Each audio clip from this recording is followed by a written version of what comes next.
The church in America is going to suffer so terribly. And we laugh now, but they will come after us, and they will come after our children. They will close the net around us while we are playing soccer mom and soccer dad, while we are arguing over so many little things and mesmerized by so many trinkets. The net even now is closing around you and your children and your grandchildren, and it does not cause you to fear. You will be isolated from society, as has already happened. Anyone who tries to run for office who actually believes the Bible will be considered a lunatic until finally we are silenced. We will be called things that we're not and persecuted not for being followers of Christ, but for being radical fundamentalists who do not know the true way of Christ, which of course is love and tolerance. You'll go down as the greatest bigots and haters of mankind in history. They've already come after your children, and for most of you, they got them. They got them through the public schools and indoctrination, and the university and indoctrination, and then you wonder why your children come out not serving the Lord. It's because you fed them right into the devil's mouth.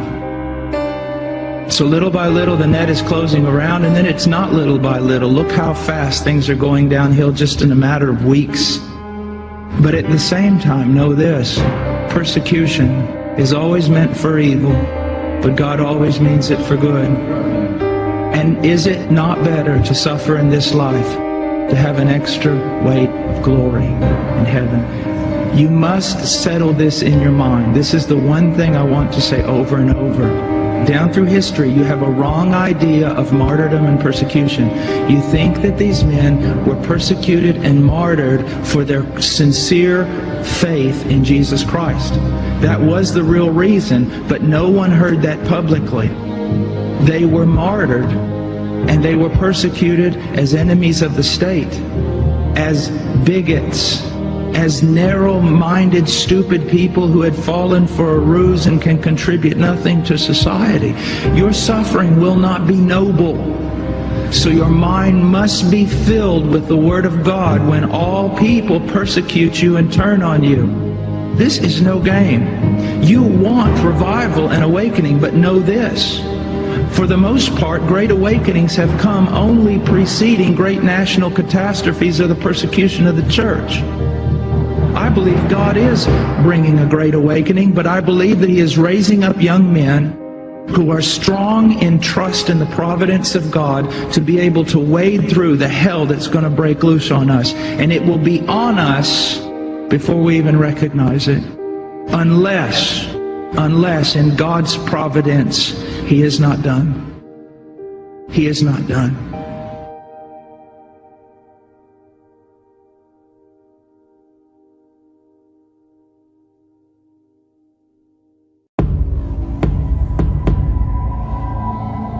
So I think there are lots of interesting discoveries, biological, on Earth, and other discoveries in the heavens that those of you who are younger will get to see unfold. You'll have all kind of problems with them, but on balance it'll be a plus.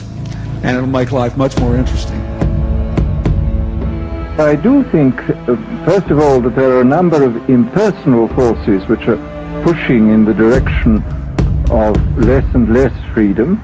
And I also think that there are a number of technological devices which anybody who wishes to use can use to accelerate this process of going away from freedom, of imposing control.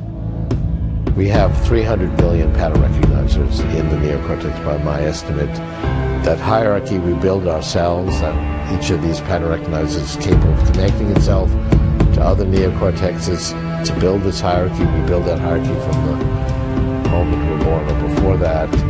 We're going to put these gateways, this is a gateway to the cloud, we're going to put gateways to the cloud in our brains and have more than 300 million.